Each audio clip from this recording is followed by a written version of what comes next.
Hello and welcome to the week ahead. My apologies for doing this so late, 4 p.m. on a Sunday in Pacific time.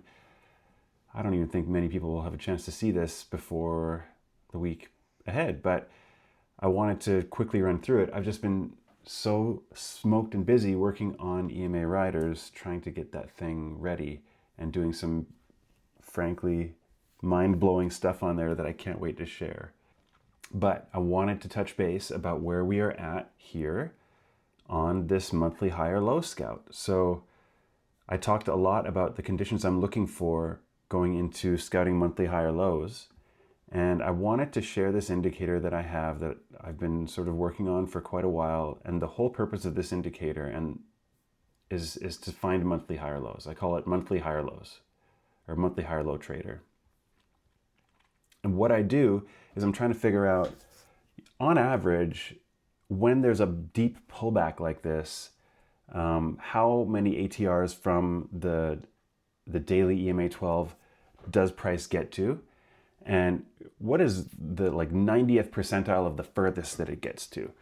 And then I already know that I have other conditions I want to meet, like I want it to be daily oversold. Ideally, I want to have multiple time frames, RSI crushed in the teens. And so we're getting to that spot. Right now, as of the close on Friday, we were right about there. You see, RSI was 28.1. We are 2.3 ATRs from the daily EMA 12. And you see the green zone I have here. This is what I just described, where the top of the green zone is the median ATRs down that price has gotten to anytime it has set a very deep pull-in looking for a monthly high or low.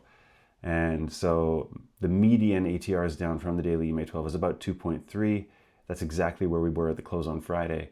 So that's kind of the bare minimum of where you need to get to really trigger the conditions that I have for wanting to start scouting a monthly high or low.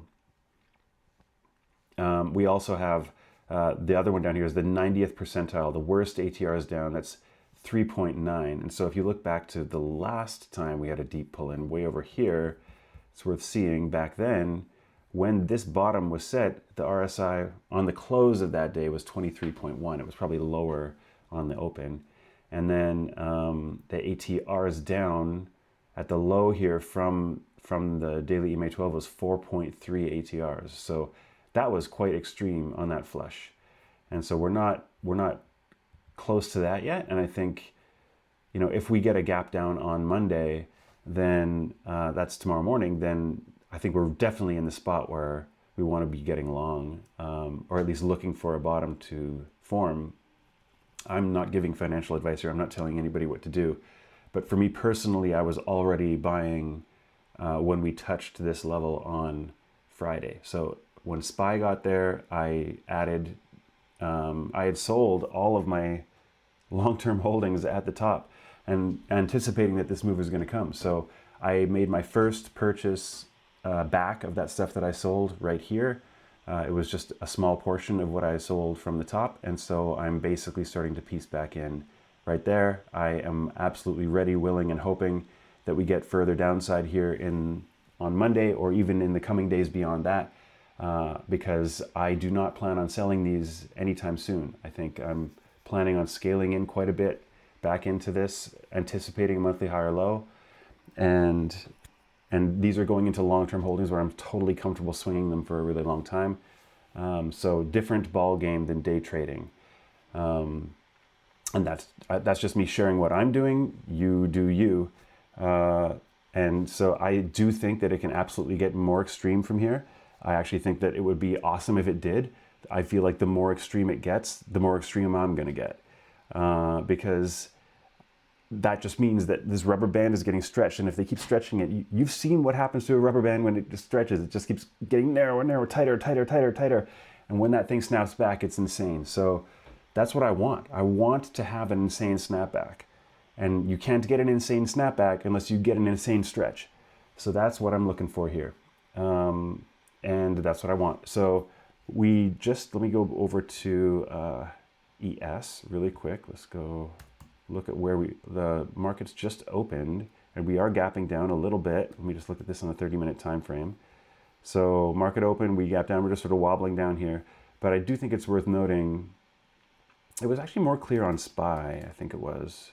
Yeah, we were basically a 30-minute rider all the way down here, maybe hourly rider, hourly EMA 12 down from this top. So we're still riding that EMA. Like nothing is going to change until we break through that EMA. And so a gap down tomorrow, I'm totally on board. I would be down. I think that there's nothing that's going to make this market bounce except for absolute flush extreme being hit or some sort of news event.